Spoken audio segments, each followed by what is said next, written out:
Hi. Thanks for your patience. Okay. Hello. My name is Kathy Potter, and I am a Library 1 at the Connecticut State Library Division of Library Development and part of the Children's and YA team. Welcome to a deep dive into the 5 practices of every child ready to read. 2. Today's exploration is of reading. What do we know about learning to read? Let's look at the science behind reading, learn about current initiatives, and brainstorm ways to incorporate or expand upon activities for more literacy through library spaces, programming, and outreach.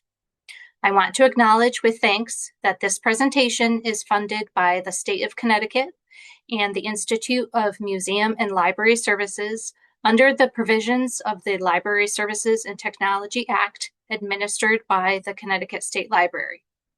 A few housekeeping things before I begin in just a moment. I would appreciate it if you changed your name to at least your first name and last initial for attendance. And today's session is being recorded in captions. Whoop, I think I did not start captions.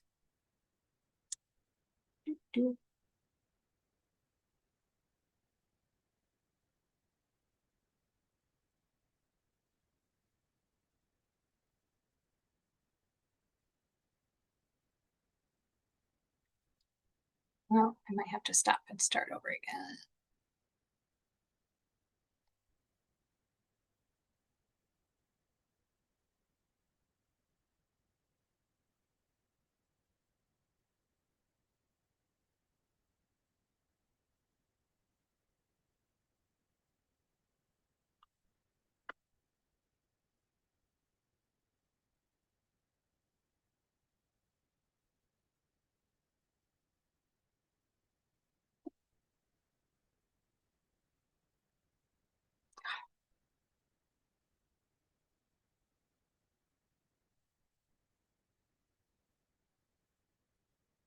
All right, give me 1 second here.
Okay.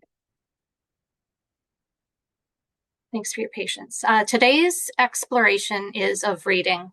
What do we know about learning to read? Let's look at the science behind reading, learn about current initiatives, and brainstorm ways to incorporate or expand upon activities for more literacy through library spaces, programming, and outreach.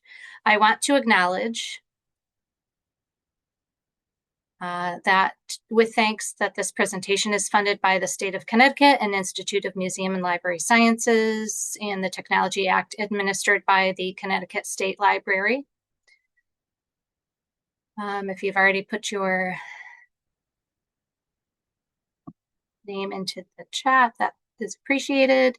The recording, slides, and resources will be available to access on the YouTube playlist for DLD Children and YA. Children and YA consultant Kim Poe is joining me today and will monitor the chat and drop in links to this and other items as we move through today's session. I will also send out the link via email to everyone here once it's available. Please feel free to add questions along with your insights, comments, and conversation. Just like in story time, Your engagement helps keep me energized, and the more we share with each other, the more we will learn from each other. We will take about a 5-minute break halfway through, and I'll leave time for us at the end to chat. At the end of the presentation, we'll share the link to a brief survey, and you'll also receive it via email. So please take a moment and fill it out to share your feedback. Help me help you. Is there anything I missed? Is there any questions before we begin?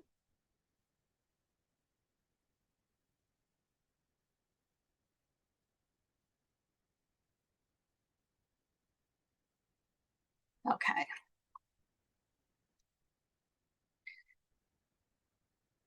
At the end of this session, library attendees will be able to identify the different facets of reading, its importance in early literacy and lifelong learning, and ways for librarians to understand how we learn to read, its importance in the early years, and ways to encourage more literacy in their professional life. A little background into Every Child Ready to Read. It was first introduced in 2004 as a parent education tool to empower caregivers and helping the children in their care to develop literacy skills. Every Child Ready to Read was developed to break the fourth wall and acknowledge that caregivers were also in the storytime room and would benefit from learning how to support literacy acquisition for the children in their care through direct messages during programs. Librarians were encouraged to participate in training how to incorporate activities for children and messages to adults to support a child's development of the 6 skills into their story times and how to present workshops to caregivers about the skills. The 6 skills were print awareness, letter knowledge, phonological awareness, vocabulary, narrative skills, and print motivation. For me, these were honestly a bit of a mouthful, and it was awkward for librarians and caregivers to embrace and integrate them into their practice. So after a review of the program and input from librarians in 2011, the 6 skills were transformed into 5 practices: talking, singing, reading, writing, and playing. Every Child Ready to Read 2 recognizes that the most effective method for a child to become a proficient reader is through shared reading. Participating in shared experiences also helps children to learn all 6 skills featured in Every Child Ready to Read First Edition. If you want to learn more, Kim has information about Every Child Ready to Read on the DLD Children and YA LibGuide.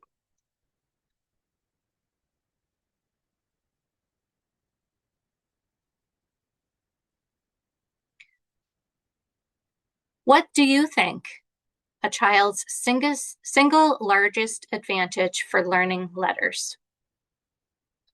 Put your guesses in the chat.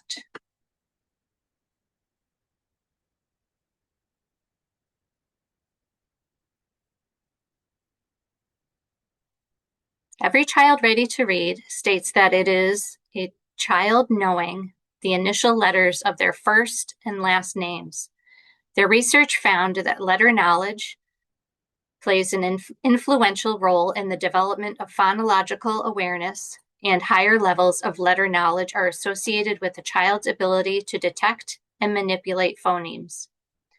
Letter knowledge provides both extrinsic and intrinsic motivation, and they recommend that there be access to multiple methods of gaining knowledge about letters.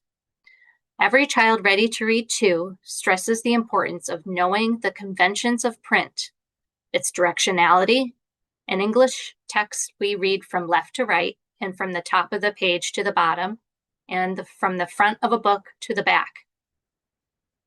The differences between pictures and print, the uses of punctuation, and the definitional characteristics of a letter and a word. Every Child Ready to Read 2 mentions that through shared reading, children are exposed to rare words not commonly used in everyday conversation, but that appear in books for children.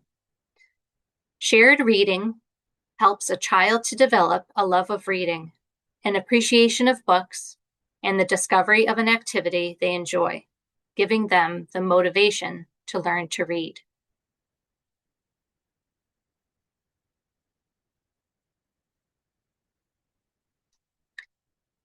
Every Child Ready to Read 2 also highlights the constrained and unconstrained skills of reading.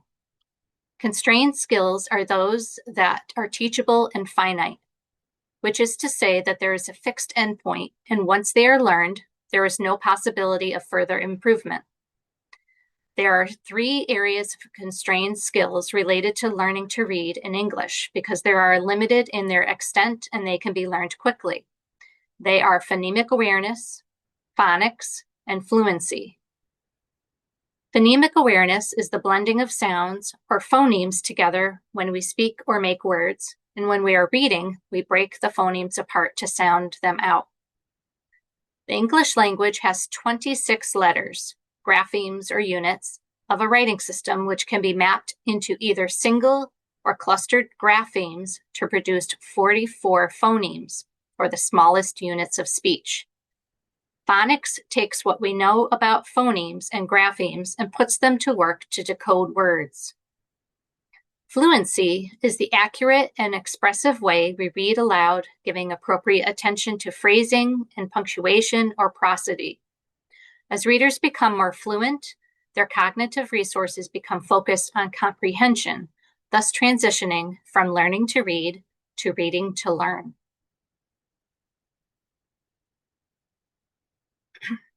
Unconstrained skills take longer to learn and are capable of improvement over a lifetime. These skills include oral language, vocabulary, and reading comprehension. Oral language is comprised of 3 components: grammar, semantics, and interpretation. Engaging in conversation and encouraging communication includes gestures, words, phrases, and sentences, and allows for continued practice. Vocabulary is an understanding of words, meanings, context, and spelling, and the effect of morphemes to create new words. Morphemes are the smallest units of language that can't be divided into smaller independent grammatical parts and can be a word itself, a suffix, or a prefix. As we are exposed to more words through conversation, reading, and lyrics, our associations with other words builds upon itself. Learning the definition of new words and taking time to reflect on new information builds comprehension. Reading comprehension is the complex process of decoding words and constructing meaning, which then generates a mental model as we read. For better reading comprehension, having background knowledge is critical to understanding what an author is trying to convey without them knowing anything about the reader's prior knowledge. What a reader brings to a text can contribute to or inhibit understanding or comprehension. Strengthening reading comprehension should be done through exposure to both fiction and nonfiction texts. In the deep dive into talking, I mentioned that Every Child Ready to Read First Edition makes a distinction that phonics is not the same as phonemic awareness. This is also true for reading. Phonics requires that a child understand the phonemic composition of words and the phoneme-grapheme relationship. The phoneme-grapheme is the relationship between a letter and the sound it makes. Phonological awareness consists of intertwined language abilities that include phonics, the sound patterns of speech, semantics, the meaning of words, syntax, how words and phrases are arranged to form sentences, pragmatics, how context contributes to the meaning of words, and discourse, the verbal interchange of ideas or conversation.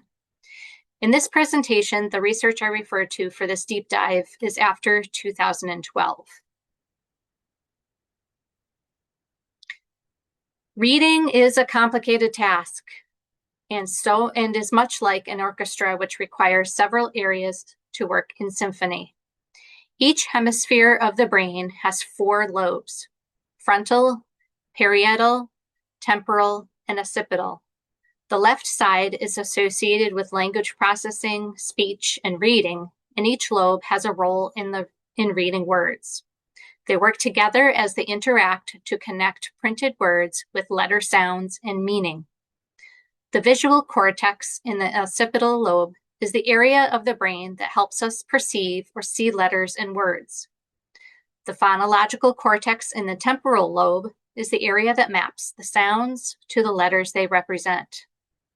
The semantic cortex in the anterior temporal lobe is the area that stores word meanings. The syntactic cortex in Broca's area, part of the frontal lobe, is the area that helps us to understand the rules and sentence structure. Working in concert, these parts of the brain form efficient and fast neural pathways as we read.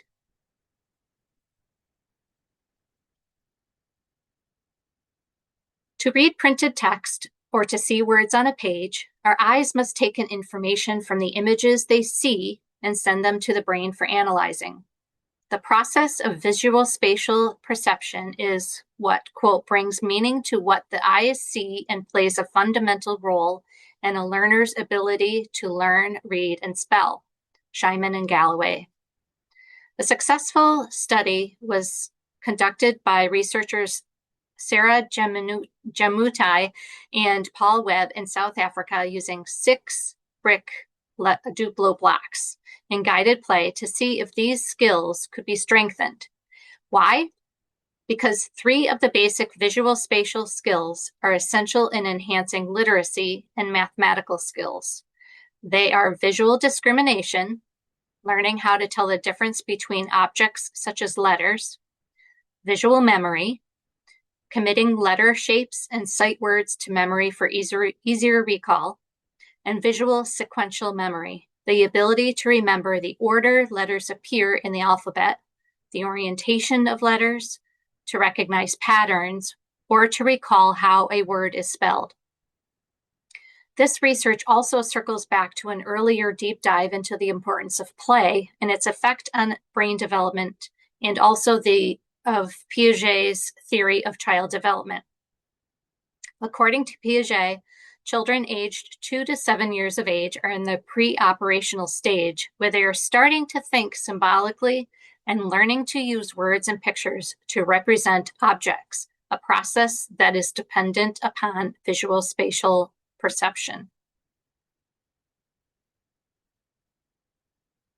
During the birth to 5 years of age, children are developing rapidly and their ability to engage in shared reading activities changes too. The Academy of Pediatrics site, healthychildren.org, lists developmental milestones of early literacy in babies and toddlers. Just as babies and toddlers learn the prosody of language through hearing people talking, they will also learn it by hearing someone read aloud. By around 3 months of age, babies have more control over their ability to hold up their head, to watch your facial expressions as you read, or view the images on the pages of a book. They'll also begin babbling and imitating in response to your words. From 6 to 12 months of age, babies can sit up with support, hold their head steady, and grab at the pages of a book, sometimes putting it in their mouth. This is when I like to say children really begin to develop a taste for reading. From 12 to 18 months of age, babies will most likely be sitting up without support and able to hold a board book with both hands and turn the pages. Toddlers may also carry books around, respond to questions about objects on the page, and recognize when a book is upside down. From 18 to 24 months of age, toddlers become more skilled at turning the pages of word books, may respond verbally to questions, and become able to finish sentences of familiar stories. Some toddlers may even read books to their stuffies. Knowing that beginning at 6 months of age, babies will be more active participants in reading, even if their attention in the activity is fleeting, here are some tips for grown-ups to foster a love of reading. Finding or creating a comfortable and quiet place to share books. At home, that might be in a rocking chair or on the couch. At a library, in a comfy chair, or in a program on a carpet, or in chairs forming a circle. Naming and pointing to the pictures a child finds interesting and attempting to follow eye and head movement and facial expressions are great indicators for what a child is interested in, and giving them the words helps to increase their vocabulary. Helping a child to turn the pages of of a book. Once a newer board book is opened, they seem to want to turn it on their own, but over time, it may take a little more fine motor skills to accomplish this task as books get loved. Before sitting down to read a brand new book, it might be worthwhile to open and turn each page individually to separate the pages after the manufacturing process, since they can sometimes stick together. And act out the pictures with facial expressions, hand gestures, and using different voices. Baby and toddler story times are great opportunities to model these and encourage grown-ups to join in. Copying a baby who is playing with books, just like in talking and playing, let them lead. They'll learn that their ideas and exploration are valued. The recommendations for 9 to 11-month-old babies is very similar to that of 6 to 8 months. Now that a baby has a slightly longer attention span, they can also reach and hold their own books for making reading together a bit more complicated. The best bit of advice I ever got for this age is to give one book to the baby so they can explore it and read and engage with a second book. It can be the same book or a different book. This works for story times and other reading opportunities too.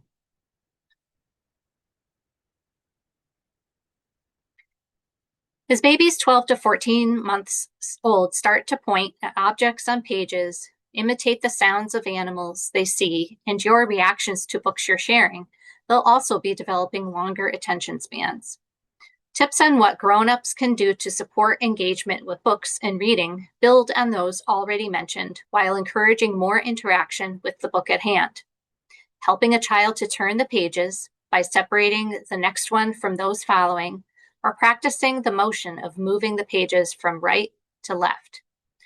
Helping them to notice what's on the pages, providing additional information, and connecting it to a child's life helps to build background knowledge and vocabulary.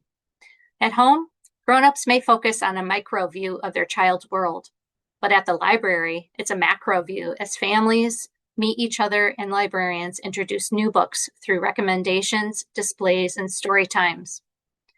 When interacting with a book, asking questions about where an animal is on the page, identifying emotions, or giving clues about such as sounds an animal makes helps to further connect the words they are hearing with the images they see. Let them read and imitate the sounds they make, reinforcing the concept that their ideas and explorations are valued. Children begin to develop favorite books at this stage, asking for them to be read repeatedly, and that's okay. Even grown-ups have their favorites. Coffee orders, shows, snacks. It's comforting to know that something will be the same each time you experience it. Eventually, they will be interested in a new book, but only after current favorites have been memorized. Story times are a great place to celebrate favorites and introduce new books. All that shared reading is really starting to pay off as toddlers engage with books more attentively, produce sounds and proto words, and laugh, squeal, and chat with grown-ups during book time. Tips for grown-ups include continuing to share books in a quiet, comfortable place, naming objects, and adding information are all still recommended. Imitating the words or sounds a child says and adding more words to provide confirmation and more details. Make up games while looking at the pictures in the books. While looking at a photo of a face, ask to find the eyes, then the grown-up's eyes, then their own eyes. They'll most likely remember the game and want to play it next time too. Name and demonstrate the actions in books. See marching in a book, get up and march around the room. As toddlers develop more language, they can tell you whether they want to repeat a book they just heard or choose another one to read. Point to pictures and say a few words about it. Make the sound of familiar animals and finish the sentences of familiar books. Tips for this age group include helping children to learn to say words better by repeating their pronunciation, then pronouncing it correctly and using it in a short sentence. Helping children to understand by speaking slowly in short sentences and waiting for a response or giving a child a chance to have a turn. Use shared reading time to calm and comfort a child. Terrific 2s and 3s are all about doing things for themselves and making their own choices, and that includes which books to read. Moving into this older age of toddlerhood, a 2-year-old will begin to self-select books and continue to ask for favorites to be read over and over again. They'll begin repeating words and phrases that you say or that you read in books. This is the age that I'm most reminded of the time Winnie the Pooh lost his honey and used the method of last place first to begin looking. When speaking and repeating, toddlers most often are referring to events that have recently occurred, so keeping that in mind makes it easier to interpret their observations. But not always. Sometimes a situation in a story sticks with them, and they chatter about it long afterwards. 2-year-olds are also starting to express their curiosity by asking, "What's that?" Giving them vocabulary and explanations helps build that ever-important growing background knowledge. At this age, when they say a new word, help them to elaborate on it, add details, and wait for them to respond. Counting is fun too. Read picture books with them to count and give children a chance to repeat it. As always, remain engaged with them in conversation by responding with enthusiasm and asking questions or providing comments. By 3 and 4 years of age, a preschooler can tell you the books they want to read together or may even pretend to read to you. They'll also be able to recognize similarities between situations in books and with those in their life and tell you all about it. They'll begin to ask more detailed questions during shared reading and catch you if you dare to skip words or pages in a familiar book. Preschoolers will even be able to retell a familiar story in their own words. When sharing books together, ask them to tell you about the pictures and the story and continue to respond with enthusiasm. Ask questions and provide comments. At this age, a fun activity is to notice the similarities of items on pages in a book. Can you find all the items of one color? Can you find all the animals? Along with counting items, draw attention to the shapes, colors, and numbers in books and name them.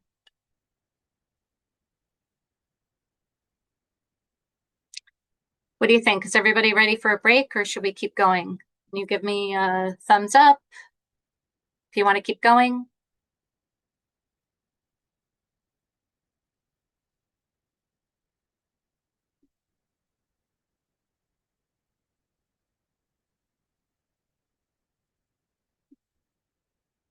Or throw it in the chat. I see one keep going. Any more?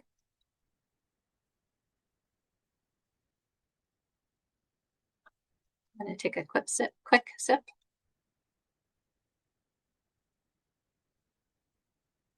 All right, I'll keep going. If you feel like you need to step away or take a break, please feel free to do that.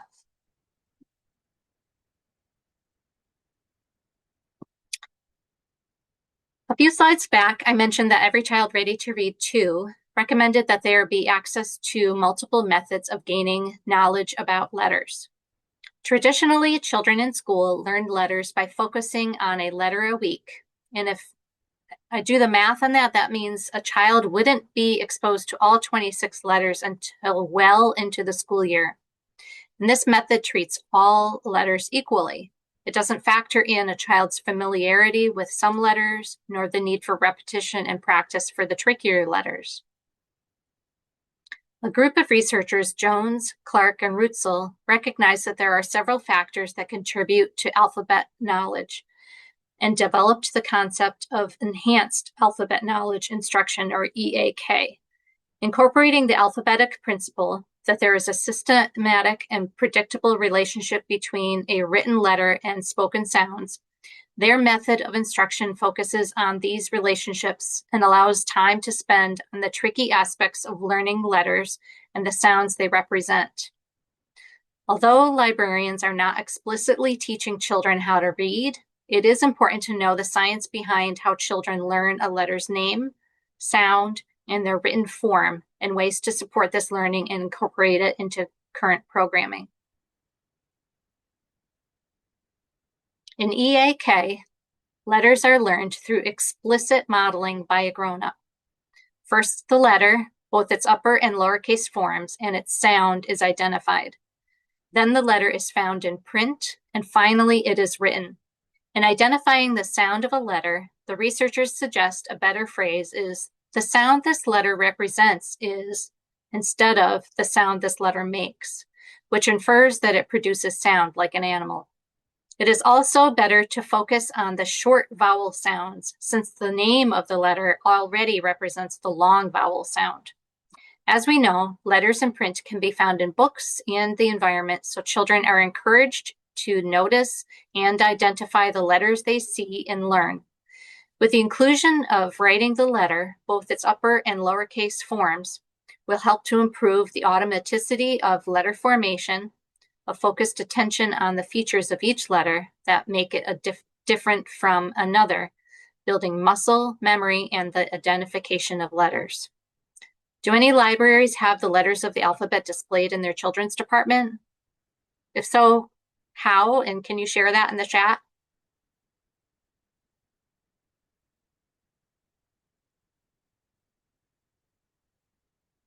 As hard as the English alphabet is to learn, there are 4 factors that contribute to gaining this knowledge. 1, the letters at the beginning and end are easier to learn than those in the middle. Ever heard the letter LMNOP? The letters whose names are also the sound they represent are learned earlier than those where the name and sounds don't match. The letters whose shape is different from others are easier to identify and discriminate from those that are similar. And the letters a child sees most often, especially those in their own name, in books or in their environment, are easier to learn. Knowing these factors, the researchers developed 6 instructional cycles of 26 days each, 1 day for each letter of the alphabet, that build on this knowledge and the advantages a child brings to their own learning. The first cycle is called the Own Name Advantage. Using the child's exposure to letters in their own name and building upon the names of others around them, a fun activity they suggest is to write a child's name on an index card and, using the first letter of their name, add it to the alphabet frieze. An activity like this not only builds alphabet knowledge, but provides an opportunity for constructing self-identity in the library setting and community bonding while children and families get to know each other's names. The second cycle is called the Alphabetic Order Advantage, literally building on the explicit order of the ABCs to learn the name, sound, and creation of each letter. This can be done through songs and books that present the alphabet in order. Do you sing the ABCs to another tune? What's that tune? Can you share it in the chat? Do you have a favorite alphabet book? Share that too. And I'll compile a list and share it out with the notes from today's presentation.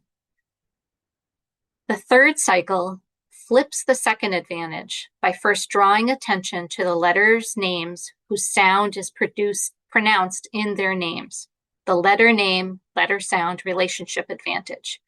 The letters with the consonant vowel onset all say their name first and then are followed by a long E sound are easy to learn.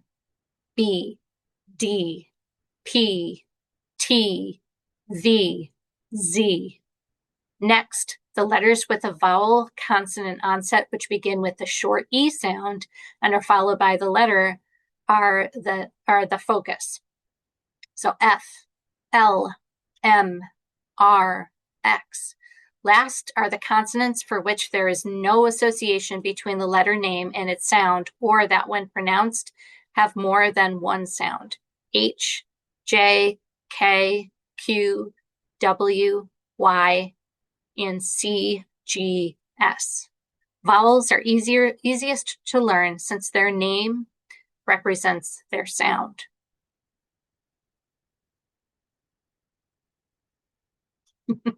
Chicka chicka boom boom is a favorite, yes. The fourth cycle is the letter frequency advantage. We are exposed to certain letters more than others. This cycle builds on the principle that if a child sees a letter more frequently, they are more apt to learn it. So the focus is turned to the letters that appear less frequently so that they can be learned. What do you think are the top 5 consonants we are most likely to encounter? Quick, put them in the chat.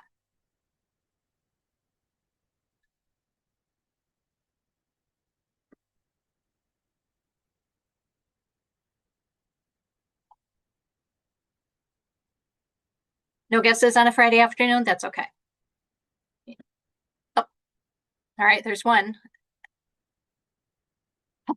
RSTLNE, I thought of that too. Wheel of Fortune, yes. You see also the letter S. Any other guesses?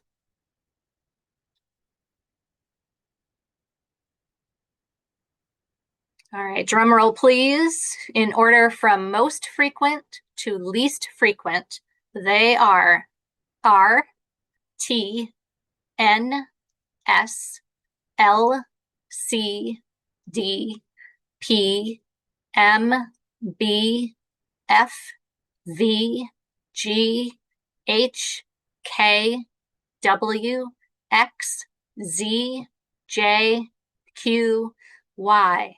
Whew. Vowels are almost in the order they appear in the alphabet with one slight change. It's I, A, E, O, U. At this point, you may have noticed that some letters are twice as hard to learn. For example, Q, W, and Y are at the end of the frequency and have no association between their name and sounds. Libraries are a great place for increased exposure to these lesser viewed letters with face-out book titles, displays, and decor that incorporates the ABCs. And the 5th cycle is the consonant phoneme acquisition order advantage. During the deep dive talking presentation, we talked about how first sounds and words, how some are produced more before others, and the perennial quest for a baby to say mama before dada. Most vowel sounds are mastered before 1 year of age. Consonant phonemes are mastered more gradually. During the first 4 years of life, phonemes N, M, P, H, T, K, Y, F, the NG sound, B, D, G, W, and S are acquired. But L, R, V, S, R, L, V, Z, the SH sound, the CH sound, J, the ZH sound, and the TH in both the sounds voiced in that and thing are acquired later into the early elementary years. So sounds that are heard and produced less frequently are harder to learn. In the Connecticut Department of Education's The Science of Reading Literacy Look-Fors Walkthrough Guide section on phonemic awareness, they suggest using a variety of multi-sensory activities to teach phonemes, including the use of alphabet blocks and mouth pictures that show an object, the beginning sound for the object, and the shape of the mouth when making the sound. The 6th cycle is the distinctive visual feature letter writing advantage, which focuses on detecting visual aspects of letters, such as their terminations, straight lines, curved lines, diagonal lines, and intersections. Letters that share features are harder to distinguish. The only difference between an uppercase C and an uppercase G is a small horizontal line, but the letters Z and O share no features. Focusing on the differences between similar letters and using mnemonics when writing help to correctly produce letters. Now that we've looked at how children can gain alphabet knowledge and the science behind it, let's take a quick look at the science of reading, a field that has been studied for more than 50 years. ImprovingLiteracy.org tells us that it is comprised of 3 main areas: a collection of research that has occurred over time and from multiple areas of study that have either proven or disproven theories on how children learn to read; teaching, that includes 5 components: phonemic awareness, phonics, fluency, vocabulary, and comprehension, and that it is continuously developing based on ongoing research and evidence that deepens our understanding. It is an iterative process that as new research reveals more information, the teaching methods should adapt and research should continue. The University of Florida Literacy Institute, the UFLI or UFLI, explains that the fields of research are education, psychology, language structure, and neuroscience. In education, the research focuses on pedagogy, that including instructional methods and materials, teacher knowledge, and student outcomes. In psychology, it is better understanding how people learn. In language structure, knowing what skills are needed by students to be able to teach additional skills.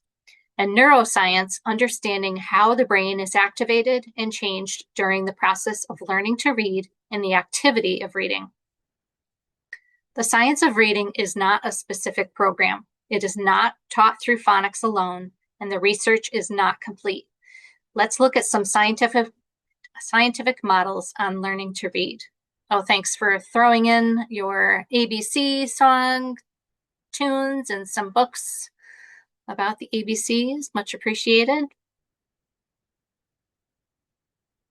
So readingrockets.org nicely illustrates and explains 5 models of how and why children learn to read. And those models shape the way educators teach reading and plan interventions. The simple view of reading, developed in 1986 by Phil Goff and William Tunmer, describes reading comprehension as the result of decoding and language comprehension. If either decoding or language comprehension is lacking, reading comprehension suffers or is absent. Reading success in younger readers is predicted using decoding, but for older readers, language comprehension is more important. The New England Library Youth Summit's Becoming Readers recording, How Kids Learn to Read, is a great model or a great explanation of this model.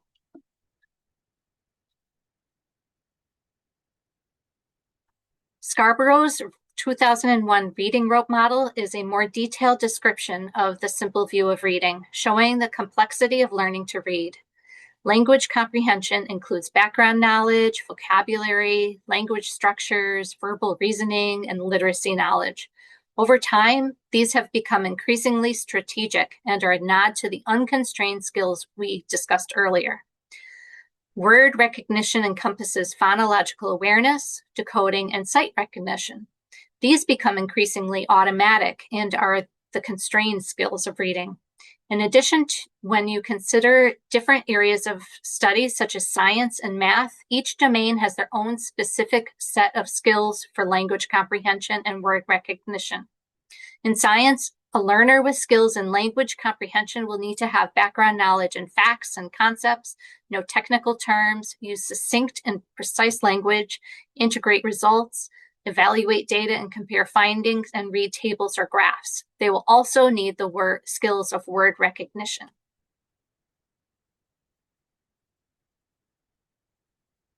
Researchers Aaron, Joshi, Godin, and Bentham's 2008 componential model of learning to read expands on the simple view of reading and encourages the inclusion of factors other than just cognitive ability. The factors are grouped under 3 headings and include cognitive, psychological, and ecological. This model recognizes that each learner is unique in what they bring to the task and how they are influenced or motivated by outside factors. In the 2021 model of the active view of reading, the authors Nell Duke and Kelly Cartwright include self-regulation skills such as attention, planning, organization, strategy, and memory to read texts. They also argue that both sides of the equation for the simple view of reading are influenced by vocabulary, morphology, and fluency, and that a reader self-regulates by using neurocognitive skills as they attend, plan, organize, strategize, and remember how to read a text. The model's individual components are grounded in research, but the model itself has not been rigorously tested yet. Researchers Max Coltheart, Jutta Frith, Philip Seymour, and David Scher have proposed the model of the dual route theory, suggesting that there are two paths the brain can take for reading. One is a phonological route, where a word is presented, the graphemes and phonemes are identified by sounding them out, and then the word and its meaning are determined. The second is an orthographical route, where a word is presented, and based on spelling patterns, the word is determined and meaning is accessed. The construction integration model was developed by Walter Kinch in 1988 and is based on the idea that readers create a mental blueprint to get meaning from text. This model makes assumptions about reading comprehension that includes the activation of prior knowledge, a generation of inferences, the resolution of inconsistencies, and the integration of information across sentences and paragraphs. In this model, reading comprehension takes place in two stages. A reader first generates ideas about a text while they're reading, and this forms their mental blueprint. This stage relies heavily on prior knowledge and expectations about this text at hand. During the second stage, a reader chooses the best interpretation on what makes the most sense based on what they've read. A reader is constantly iterating as they go until they have formed an idea of what makes the most sense. The CIM model views reading comprehension as a process, not as a set of specific skills that can be taught. So why did I introduce the models of learning to read? Because it's important to know that the Connecticut Department of Education bases their reading curriculum on the model of Scarborough's rope. To recap, students focus on language comprehension, including background knowledge, vocabulary, language structures, verbal reasoning, and literacy knowledge, and of word recognition, encompassing phonological awareness, decoding, and sight recognition.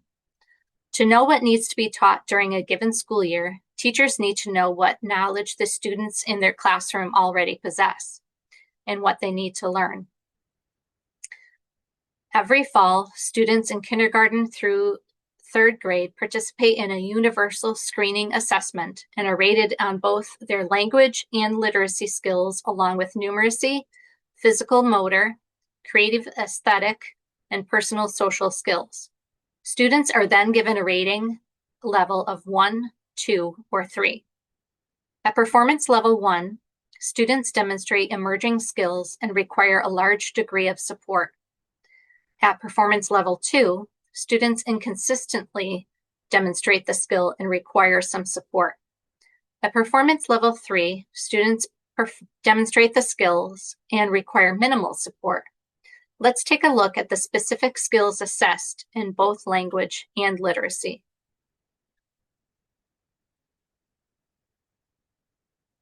In language skills, the assessment observes the level at which a child participates in conversations, retells information from a story read to them, follows simple two-step verbal instructions or directions, speaks using sentences of at least 5 words, communicates feelings and needs, and listens attentively to a speaker.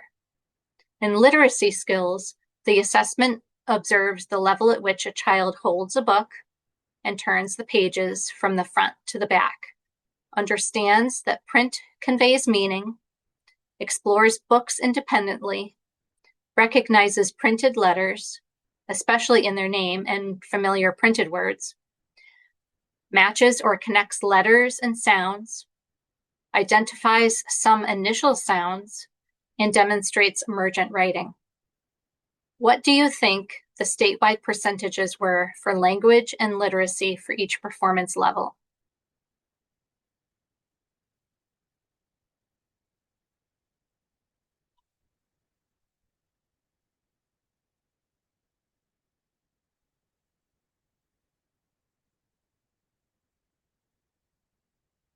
Throw them in the chat.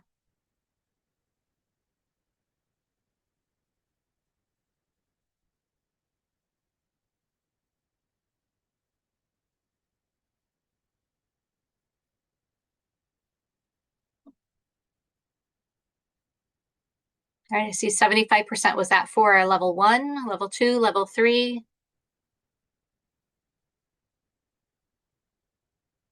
And was it for literacy or language?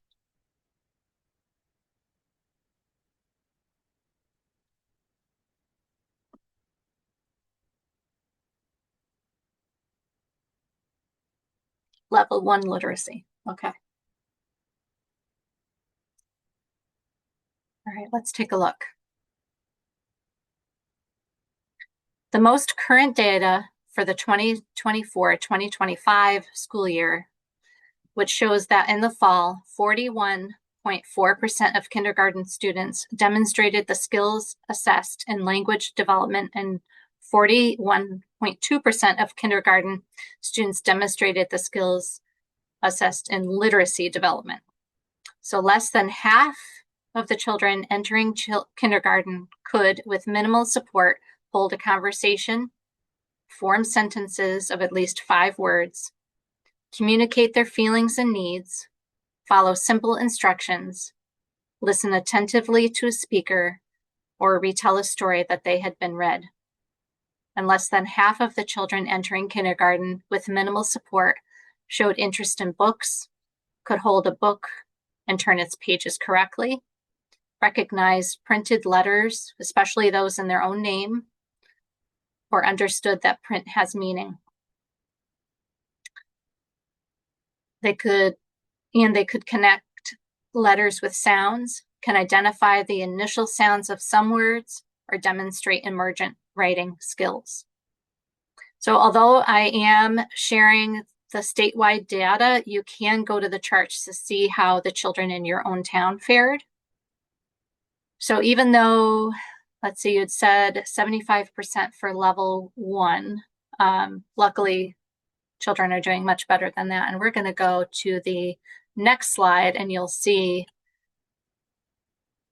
what the data looks like for the last 11 years. So it's pretty interesting because this statewide data does show that there have been slight improvements over the last 11 years. So you can see where the dips might be for the COVID years.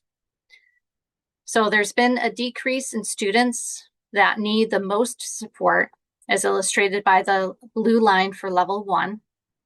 There has also been a slight decrease in the number of students that need some support, as illustrated by the red line for level 2. And there's been a steady increase in the number of students that come to school needing minimal support, illustrated by the green line for level 3. So I'm really curious, when you're thinking about this data, what questions do you have? Like, what are you curious about, and what ideas do you have? Any initial thoughts?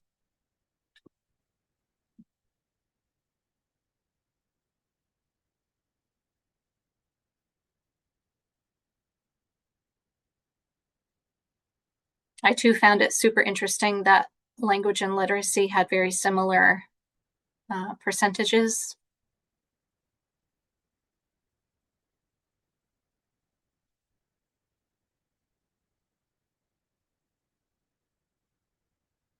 So in my research, it seems that if you support language, for example, that you also support literacy, such a connection between the two.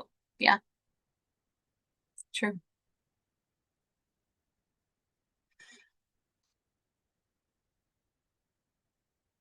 Trend showing decrease for both domains and early literacy is worrisome. Need continued focus on preschool. Yeah.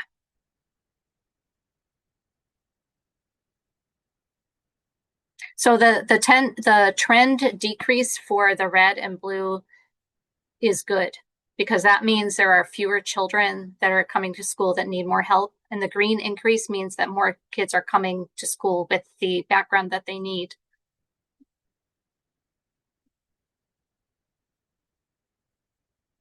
Yeah, so there definitely needs to be more focus put on the level 1 and level 2 students, but by the time they get to school, they're already at that point. So in doing the research for this, I did discover that there are 5 different products for literacy assessment that are approved for use in school districts in Connecticut to gather this data. So I wonder, how are the assessments conducted and how the teachers might score for students that are learning English as a second language? I also wonder why there hasn't been a greater strides made to close the gap between level 1 and level 2 and during the preschool years, and I wonder how libraries can help. There are some charter and magnet schools. I'm not sure about private, but you can, in the chart, it has either the school district name or it has like the charter school name. Probably anyone who receives funding from the state for school has to report on this data. So Kim just shared the link for the entrance inventory and the screen assessments, so you can take a look to see where your town falls on either one. It was super interesting to me to see.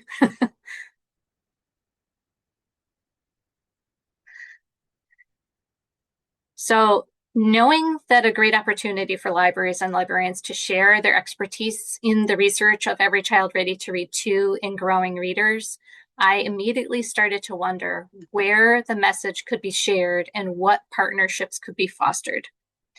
My undergraduate degree is in marketing, and during a project in which we focused on libraries, I came to the realization that for many families bringing their children to the library, their goal is to help their children learn and thrive. So where else might grown-ups bring their child in this quest? Any ideas?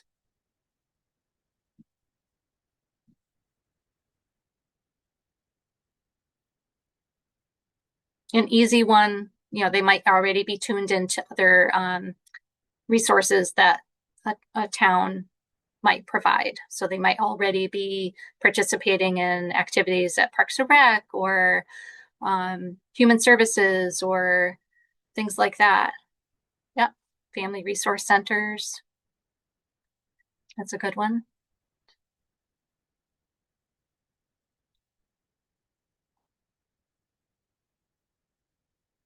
So one place I thought of is the pediatrician's office. There's an organization called Reach Out and Read, and it is in the midst of a plan to serve 10 million children by 2030 by encouraging families to read aloud together. So don't be surprised if you haven't ever heard of them. I looked at their map of partners in Connecticut and it is sparse, mostly concentrated around larger hospital systems. But Reach Out and Read partners with medical providers to encourage reading and talking about literacy skills at each appointment, eventually assessing a preschooler's early literacy skills. Using the book The Reading House by Dr. John Hutton and illustrated by Lisa M. Griffin. So the good news is that they include community health centers, pediatric and family medicine training sites, and public health departments as eligible sites, and require the identification of active, ongoing collaborations or partnerships or locations that provide information to families, which includes libraries. Even better news is that Reach Out and Read does their own fundraising and can support the development of programming, offers training, and has dedicated specialists. So how cool would it be to see the map of Connecticut full of Reach Out and Read sites?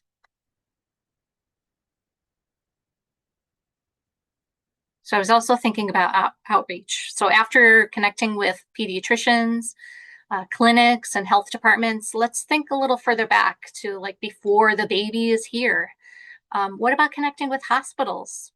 Some maternity wards offer packets furnished by Read to Grow, explaining the importance of reading and encouraging new parents to sign up to receive a free book a month during their child's first year? Could libraries share the importance of reading during birthing classes or tours? How about during breastfeeding or parenting support groups? How about even further back by connecting with obstetricians? I mean, how much time do parents spend in the waiting room? Could libraries provide information there? Or even prenatal literacy classes at the library?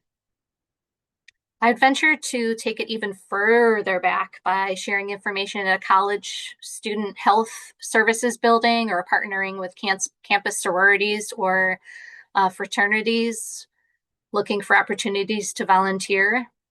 How about the local high school or middle school during classes on child development? Oh, I love that. In Stanford, every baby gets a book before they leave the hospital. Happens in Middletown too.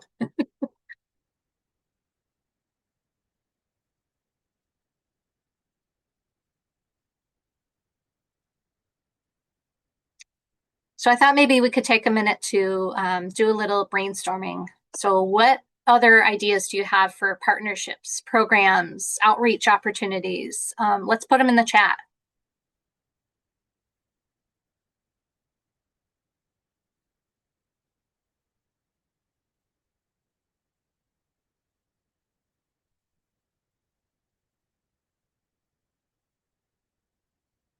When children come and pick up their birth certificates, they get a board book and information about reading in the library, or Friends of the Library funds this. Okay, so that would be at the town clerk's office and town hall. That's awesome. Partnering with local schools to promote library services and what we offer to families and kids. Yeah, maybe partnering with the schools. You can catch the kids who haven't begun school yet. Yes, always encouraging library card signups. Oh, I saw, let's see, put free books in places that children may also be waiting for the grown-ups. Laundromats, car dealerships, mechanics. Yes, lots of time waiting. Bookcase near the community center, near the pool, where parents and children wait for lessons. Nice.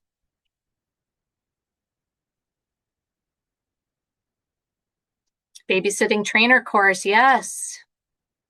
Ooh, could the Red Cross be a partner? They offer babysitting classes. Free books at the food pantry. Yeah, I'm a big fan of developing a taste for reading, so food pantry really is right up my alley.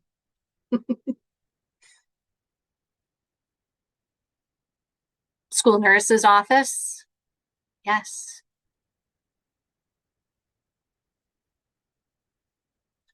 A coworker reminded me of about like housing developments. A lot of them offer kind of community information for their residents, so that might be a place to partner,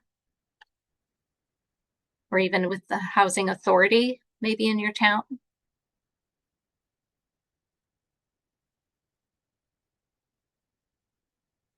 All right, awesome. These are all really great ideas. I will add another slide with the ideas or share them out afterwards. All right, if you have any more, keep adding them. I'm going to wrap this up. So thank you so much for joining me today for this deep dive into Every Child Ready to Read, the practice of reading. Please join me next time for a deep dive into writing. Today's recording will be available on the Connecticut State Library's Division of Library Development page, Children and YA Services Professional Development Early Literacy tab. I'll send out the link to everyone who registered, along with the list of resources that have been mentioned and more. Please take a moment to take the survey. I do read them. I want to learn more about what you think about these. If there are areas that you'd like me to dive deeper into, or if sometimes a dive is a little too deep, which I get. But I am going to stop sharing and turn off the recording.